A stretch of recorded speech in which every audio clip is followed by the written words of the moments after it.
নমস্কার, আমি সুমন্ত। দেখছেন নিউজ ভ্যানগার্ড। আর সন্ধ্যের খবরে আপনাদেরকে তুলে ধরবো রাজ্যের খবর দিয়ে শুরু করব।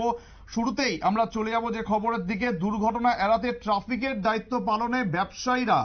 আপনাদের জানিয়ে রাখবো যে আগরতলা সাবরুম সড়কে, বিশালগড় স্টেট ব্যাংক সংলগ্ন আগরতলা সাবরুম সড়কে যান দুর্ঘটনা এড়াতে ট্রাফিকের দায়িত্ব পালনে ব্যবসায়ীরা।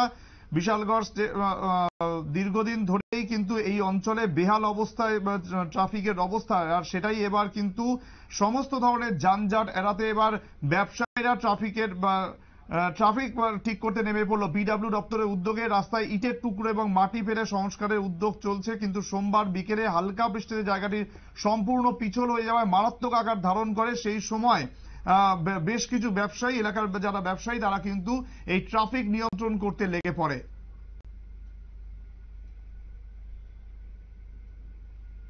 কি হয়েছে দাদা এখানে? অ্যাকচুয়ালি বৃষ্টি হওয়াতে এই জায়গাটার মধ্যে পিচ্ছিল হয়ে যাওয়াতে এখন পর্যন্ত 30 থেকে 40টা বাইক এখানে পড়ছে। তো একটা ভ্যান যাইতে আসতো রাস্তা দেখছিল, ভ্যানটারে পড়ে যাচ্ছে, ভ্যান স্যার এরকম অবস্থা হইতেছে, একটু দেখেন এটা কি করা যায়। তো কিন্তু তারা কোনো খবর নেই তারা। এরপর আমি থানাতে গেলাম, থানার মধ্যে কইলাম, কোয়ার পরে তারা ট্রাফিকে যেতাম, ট্রাফিক ইউনিটে গেলাম, ট্রাফিক ইউনিট পুরা খালি, তারা রাখলাম, তারা কেউ আয় না। হ্যাঁ, তারা কোনো খবরই নাই। একজন বাইরেছে, বাইরে তো জানি না কিছু। এখন পর্যন্ত 40টা বা 40 জন আশেপাশে সব ব্যবসায়ীরা দাঁড়াইছিল, পাবলিককে দূর সতর্কতা করতেছে, কিন্তু তারপরও পড়তেছে এই জায়গাটার মধ্যে।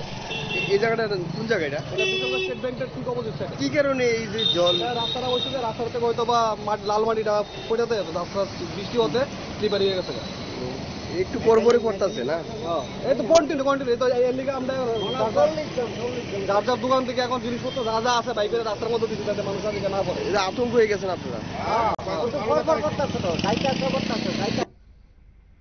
শুনতেই পেলেন যে অবস্থা তৈরি হয়েছিল, সেখান থেকে এলাকার মানুষকে সঠিক দিশা দেখাতে ট্রাফিকের ভূমিকায় নেমে পড়লেন ব্যবসায়ীরা, এবং সেখান থেকে তারা ট্রাফিকটা পুরোটা নিয়ন্ত্রণ করেন, যার ফলে সাময়িকভাবে বা হয়তো কিছুটা স্লো হয়েছিল ট্রাফিক ব্যবস্থা, কিন্তু মানুষ অন্তত সঠিকভাবে তারা গাড়ি চালিয়ে নিজেদের গন্তব্যস্থানে পৌঁছতে পেরেছে। সময় একটা ছোট্ট বিরতির সঙ্গে থাকুন।